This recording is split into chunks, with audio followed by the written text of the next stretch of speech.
Bom dia, pessoal. Eu espero que todos estejam bem. Tô com saudade de vocês. Eu não sou youtuber. Meu marido tá brincando que agora eu tô brincando de youtuber. Mas é que eu acho difícil essa relação de falar com a câmera.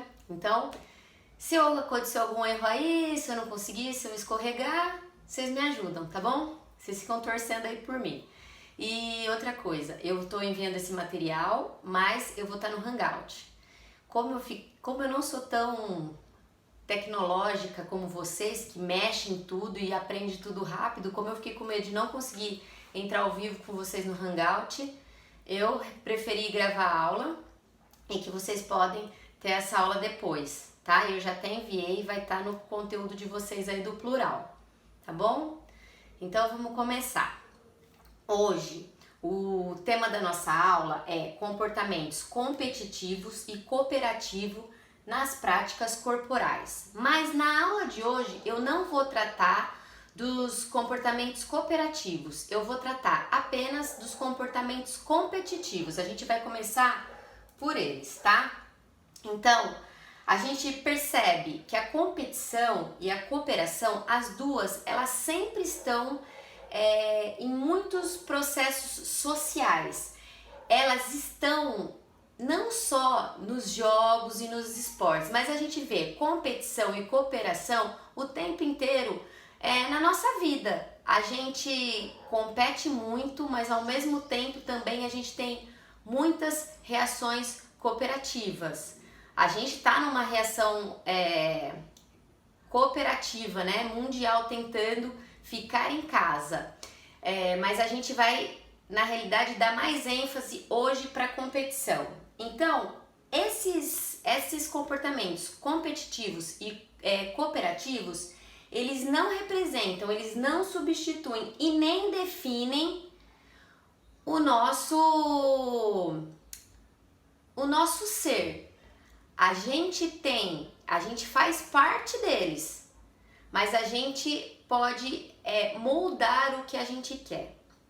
Quando eu competia ginástica artística, tinha a minha técnica, ela falava assim, ó, não torçam para ninguém cair, para ninguém errar nenhum exercício. Torçam para todo mundo ir muito bem, porque a partir do momento que vai todo mundo muito bem e você supera o muito bem daquela pessoa, é que você foi ótimo. Então, é um pensamento competitivo, mas ao mesmo tempo cooperativo, tá certo? E a gente tem que dosar esse comportamento competitivo e esse comportamento cooperativo, tanto nos jogos quanto na nossa vida. Mas eu vou trazer mais para os jogos e para os esportes e principalmente para as aulas de educação física. As aulas de educação física não são treinos, tá? E nem habilidades. Quem estava no Conde antes tinha esse nome, né? Treinos específicos de algumas modalidades. A gente não tem isso. O que a gente tem? A gente tem aulas com um monte de pessoas, né, diferentes, que gostam de coisas diferentes. Então tem um que gosta mais de jogar futebol, o outro que gosta de jogar mais basquete, tem a que gosta de fazer mais ginástica, tem o que não gosta de fazer nada. Então, nesse cenário, a gente tem que nos ajudar, e aí a gente vai ser cooperativo, mesmo fazendo algumas atividades competitivas durante as aulas, que são os nossos momentos de coletivo, das meninas mais pro final da aula, dos meninos também, acredito eu. Mas nesses momentos a gente vai estar competindo, mas em outros a gente vai estar se ajudando e cooperando, porque para dentro da aula de educação física, o que vai servir pra gente é vocês poderem buscar buscar interagir depois da escola com práticas esportivas, que aí podem ser competitivas. Vocês podem competir natação por um clube, jogar handball por outro, fazer atividades realmente competitivas. Então eu trouxe para vocês que competição e cooperação são processos sociais e valores humanos presentes no jogo, no esporte e na vida. São características que se manifestam no contexto da existência humana e da vida em geral. porém não representam, nem definem e muito menos substituem a natureza do jogo, do esporte e da vida. Somente um melhor conhecimento desse processo pode oferecer condições para dosar competição e cooperação nos diferentes contextos nos quais se manifestam. É por isso que a gente está estudando a competição e a cooperação, porque a gente precisa saber colocá-los nos diferentes contextos e como fazer parte desse processo, tá? Quem diz isso é um autor muito famoso dentro da educação física, o nome dele é Fábio Broto, e ele estudou muito competição e principalmente a cooperação. Então, o que é importante é competir ou cooperar, tá? É colocado pra gente que a competição e a cooperação são opostos, cada uma tem seu lado. E dentro das práticas corporais, acontece isso? Cada uma tem seu lado? Por que a gente vai estudar isso nas práticas corporais? Na realidade, eu fiz já na minha introdução eu já coloquei para vocês. Alguns de vocês já vão estar sabendo aí. Por que a gente vai estar estudando isso nas práticas corporais? Porque a gente precisa saber dosar a competição e a cooperação dependendo da onde a gente está.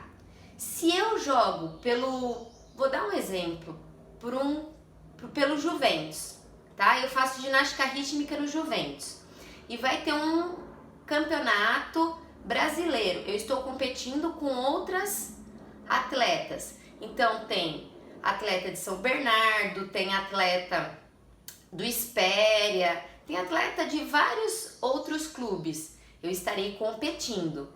Mas eu sou aluna do Conde Domingos. Dentro das aulas de educação física, se a minha professora, se a Paty der ginástica rítmica, eu vou estar cooperando, tá? Eu posso competir em alguns momentos dentro da educação física, como eu disse para vocês. Nos coletivos, quando a gente dá, vocês estão competindo. Vocês querem saber quem fez mais cesta, quem marcou mais gols. A gente sempre tem... As meninas sempre falam pra mim, quem ganhou? Aí eu sempre falo pra alguém conta porque eu me perco. Porque na realidade, a minha preocupação maior com vocês, não, eu sei que a de vocês é quem ganhou e quem perdeu, mas a minha, Patrícia, como professora, não é essa. Eu quero que vocês joguem, que vocês aprendam. Então, a competição e a cooperação, assim como o conflito, são processos sociais impregnados pelos valores da sociedade em que se vive. Estão presentes em todas as esferas de produção cultural, política e econômica, repercutindo também nas práticas corporais. Então, pessoal, isso não é só das aulas de educação física. Competição e cooperação a gente vai ter pela vida inteira. E esse é o desafio apresentado. Como é que a gente vai levar isso para as nossas aulas de educação física? A competição e a cooperação. Será que eu preciso competir lá nas minhas aulas de educação física exacerbadamente? Ou eu posso competir, ganhei, foi legal, mas eu preciso competir de brigar, de ser mal educado com o meu colega, ser mal educado com o professor, ou eu posso competir e ter aí esse espírito esportivo que a gente vai chamar e a gente vai ver o que é daqui a pouco. Então, o que é competição? É o ato de ganhar. E ele é um elemento importante pra gente como pessoa, é um elemento importantíssimo, mas não só pra gente como pessoa. Ele é importante pra sociedade, ele é importante para os códigos esportivos. Nas grandes competições, a gente sempre ganha alguma coisa, tanto que tem os Jogos Olímpicos. A gente não vai ter esse ano, suspenderam por conta do Covid-19, mas é importante, a gente tem de 4 em 4 anos Jogos Olímpicos, de 4 em 4 anos Copas do Mundo, a gente tem os campeonatos brasileiros, a gente tem várias competições esportivas que são competições, tá certo? Para o sujeito, a gente sempre tá tentando ganhar as coisas, né? Ou mesmo se superar. Então eu vou fazer isso porque eu vou me sentir melhor. Isso é um ganho para mim. Então eu faço essa competição comigo mesmo, tá? E dentro das instituições sociais, isso também vai ocorrer essa competição. Então, para que se compete? Eu vou dar 3 itens para vocês, tá? A gente compete pelo desejo de se lançar em uma situação desafiadora e desconhecida, sem se preocupar com o resultado, para vencer um confronto superando um objetivo ou um adversário externo, para superar as próprias limitações internas, buscando alternativas que levem a uma evolução pessoal. Então, é o que a gente tinha conversado no slide anterior. A gente compete por nós mesmos, né? Para a gente superar nossas próprias limitações internas, para vencer o confronto com o outro, né? O embate, e pelo desejo de lançar em uma situação desafiadora. Então, isso tem a ver com o código esportivo, com o meu sujeito e estar presente na sociedade. Isso sempre vai ocorrer, tá bom? Não existe, e eu nem quero que vocês achem que existe uma pessoa que só gosta de cooperar. Por mais que ela seja cooperativa, existem momentos que essa pessoa é competitiva. Isso faz parte da natureza humana. A gente pode ser competitivo, cooperativo e pode dosar os dois, tá? Então, a origem da competição, ela vem de muito tempo atrás.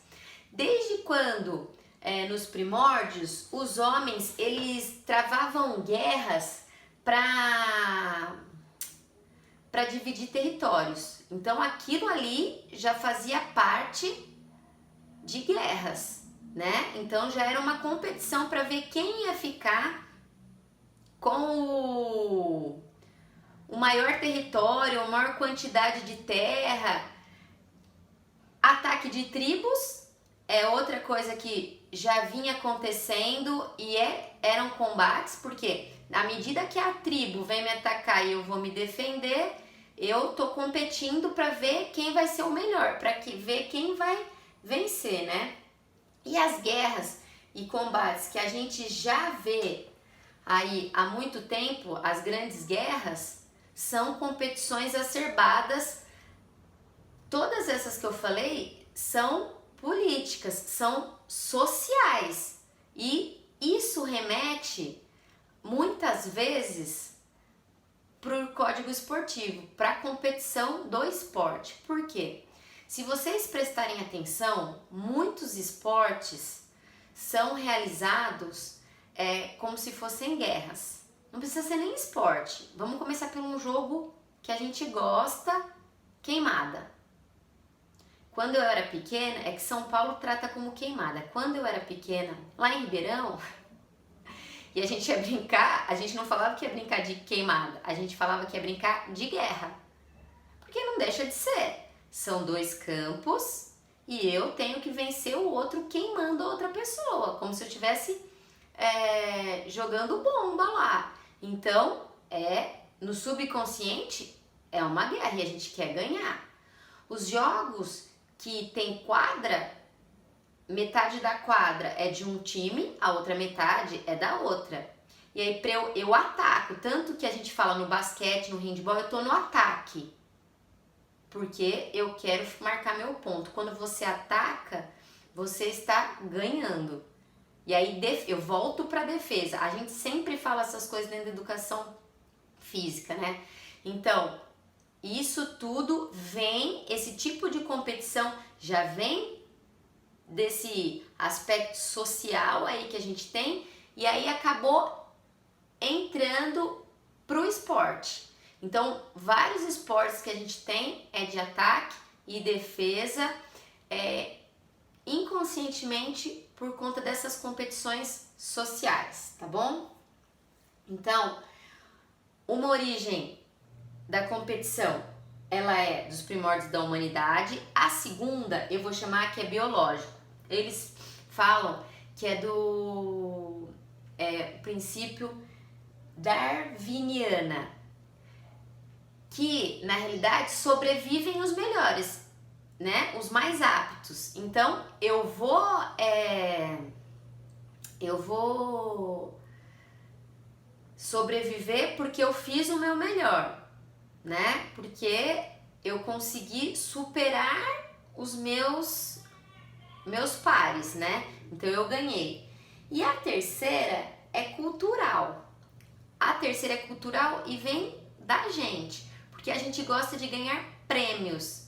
Então, são as conquistas, as vitórias, as glórias, benefícios, reconhecimento. Então, é o status e o prestígio. Então, tudo isso faz com que a gente seja competitivo, tá? Tanto no âmbito dos esportes como na vida em geral, tá certo? Esta é uma luta contínua e geralmente reflete-se no comportamento humano de maneira impessoal, de forma explícita e implícita, consciente ou inconsciente, que foi o que eu falei pra vocês. Tem gente que deve estar falando assim, a Patrícia tá falando, mas eu sou muito competitiva, mas tem hora que você, se você parar pra pensar, você não é só competitiva, você também consegue ser cooperativa. E tem a pessoa que tá falando pra mim, a Paty tá falando de cooperação. Eu não sou cooperativa, eu sou muito cooperativa, eu só gosto de fazer as coisas por cooperação. Não, mas tem horas que você é competitivo. Então, é uma... como se fosse uma coxa de retalhos. Um complementa o outro. E é isso que a gente tem que conseguir dosar, tá? E aí eu coloquei 2 exemplos, um é no trânsito, que o trânsito até o trânsito é muito competitivo. Na realidade, você compete para estar na frente, para ultrapassar, para chegar primeiro, você compete para entrar na vaga. É uma série de competições que acontece quando você está dirigindo dentro de um carro. E a outra são as práticas corporais, que você sempre quer chegar em primeiro lugar. Então, sempre não, tem os que não querem, mas grande parte quer chegar em primeiro lugar, quer ser o melhor. E aí vai ganhar medalhas e troféus, tá? Então, eu dei uma palhinha no comecinho lá que eu falei sobre o espírito competitivo, né? A gente é muito competitivo, mas mesmo competindo, a gente consegue dar uma pitada de cooperação. Isso vem dos gregos e até esse bordão, né, espírito competitivo. Por quê? Os gregos, eles competiam, mas eles competiam, tinham várias modalidades. Então era canto, era beleza masculina, era, deixa eu ver aqui que eu não me lembro, decifração de enigmas, charadas, mas eles faziam isso por sua honra. Eles queriam ganhar para eles competiam para eles, para apreciação dos mesmos. Então é um estado agonístico. Eu vou competir, mas não é para levar um troféu, é por honra só. E é isso que a gente chama de espírito competitivo. Eu não vou brigar com a outra pessoa, eu não vou, mas eu ganhei. Então a gente brinca, né? Essa pessoa tem espírito esportivo, ela ganhou e ela perdeu, mas ela tá no jogo, ela gosta de estar sempre lá. Então ela tem espírito esportivo. E é isso que quer dizer o espírito esportivo. Eu posso competir várias modalidades, mas eu ganhando ou perdendo, eu sempre vou estar lá para jogar, tá certo? E agora eu mudei o slide, vocês já viram o que é. Na realidade, eu trouxe para vocês uma luta, que é uma luta competitiva. Não é uma luta competitiva tão próxima à nossa cultura, é de outra cultura. Eu trouxe o sumô competitivo pra gente dar uma estudada e eu vou explicar para vocês o porquê que eu trouxe o sumô competitivo. Na realidade, eu trouxe o sumô competitivo porque, primeiro, porque é uma luta. Segundo, porque a gente não ia conseguir trabalhar com vocês esse sumô competitivo lá em quadra, né? Em sala. Então, eu aproveitei a oportunidade para apresentar uma outra coisa para vocês que eu achei interessante e achei que cabia aqui, tá? Então, o sumô, ele é muito importante no Japão. No começo, eles lutavam sumô pelos deuses, e isso mudou com o passar do tempo, e é uma luta tão importante no Japão que quem apresenta toda a luta de sumô hoje em dia é o imperador, porque agora os lutadores de sumô, eles lutam por honra do imperador. Os lutadores de sumô, eles se inspiram nas brigas de urso, por isso aquele corpanzil deles. Então, é uma luta que é feita numa área circular e eles têm que derrubar a outra pessoa. Você pode até achar estranho ver dois gigantes quase pelados se agarrando num ringue, mas não faça piada sobre o sumô para um japonês, porque vai dar confusão na certa. Inspirado na briga dos ursos da ilha de Hokkaido, há registros de combates de sumô há mais de 2000 anos. No início, as lutas eram rituais dedicados aos deuses, diz Vander Ramos, um dos 3 lutadores de sumô brasileiro em Tóquio. Mas foi no período Nara, no século VIII, que o sumô ganhou uma importância maior, quando passou a fazer parte das cerimônias imperiais. Sob o patrocínio do imperador, a luta ganhou uma importância tão grande que os astros desse esporte têm hoje status comparado a de ministros de Estado, que se torna um yokozuna, o mais alto estágio que um atleta pode alcançar, vira uma espécie de divindade no país. Os primeiros campeonatos profissionais surgiram em 1927. Hoje são 6 torneios realizados por ano com cerca de 800 lutadores.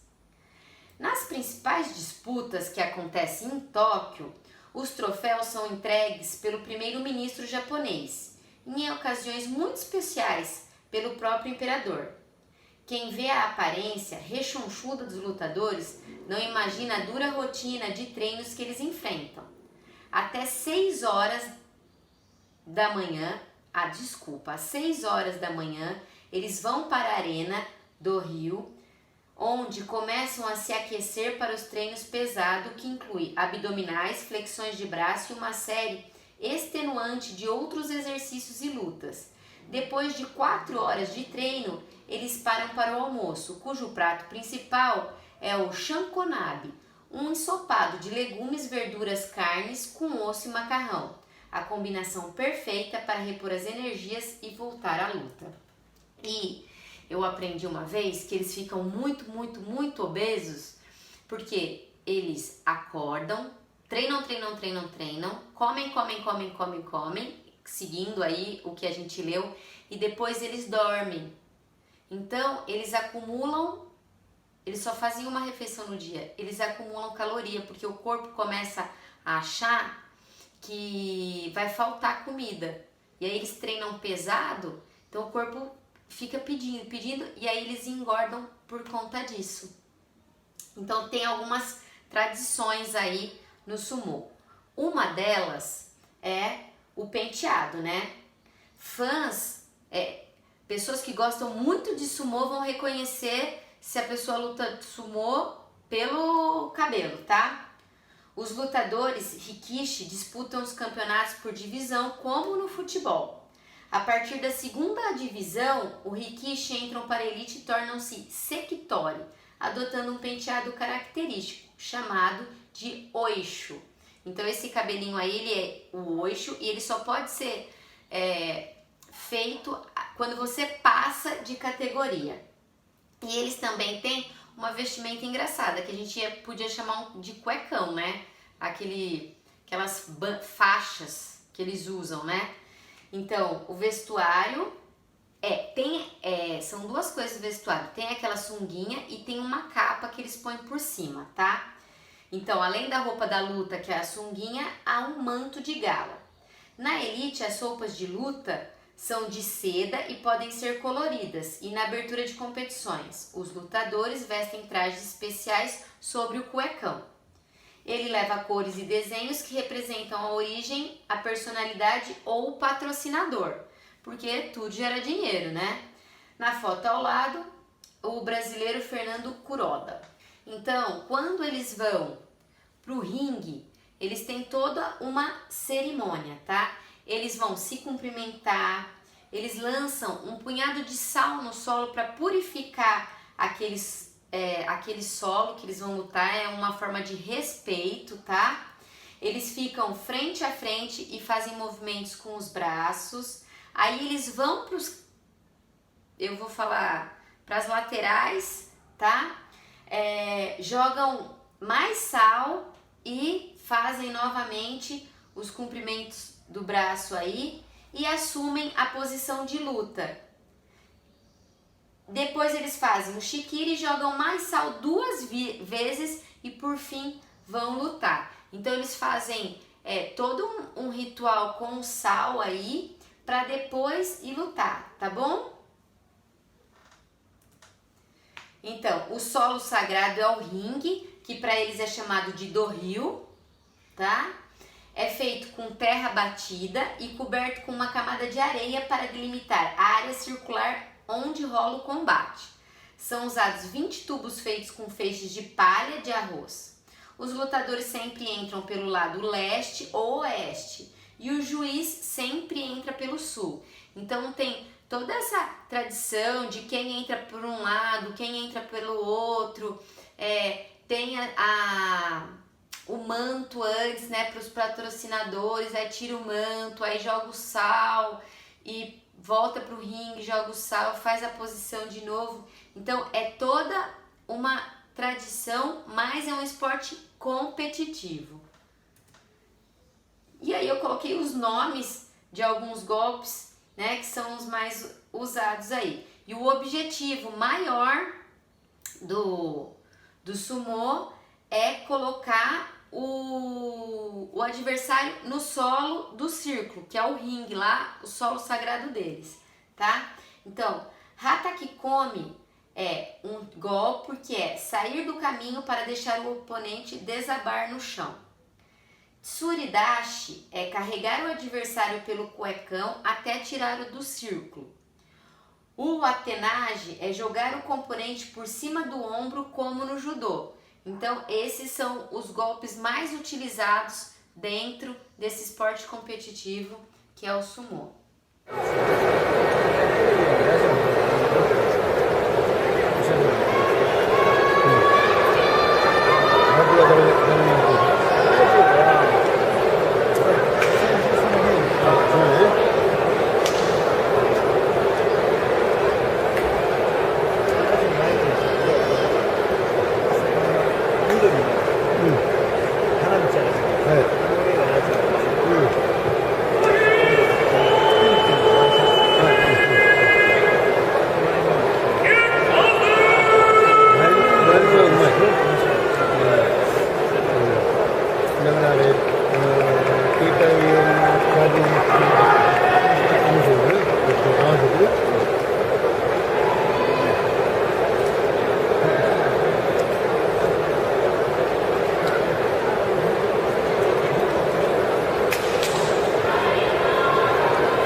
그리고 또 사진을 받는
E aí, pessoal, eu deixei para vocês, já até enviei alguns exercícios, tá? Então, são 5 perguntas, são 7 perguntas na realidade que vocês vão fazer agora. Eu espero que vocês tenham entendido, que vocês tenham gostado. A minha próxima aula com vocês vai ser sobre cooperação e eu espero que vocês estejam bem, estejam ficando em casa. Nada de balada, hein, galera? Fique em casa. Tem muita coisa no plural para ser feita. Beijo, fiquem com Deus.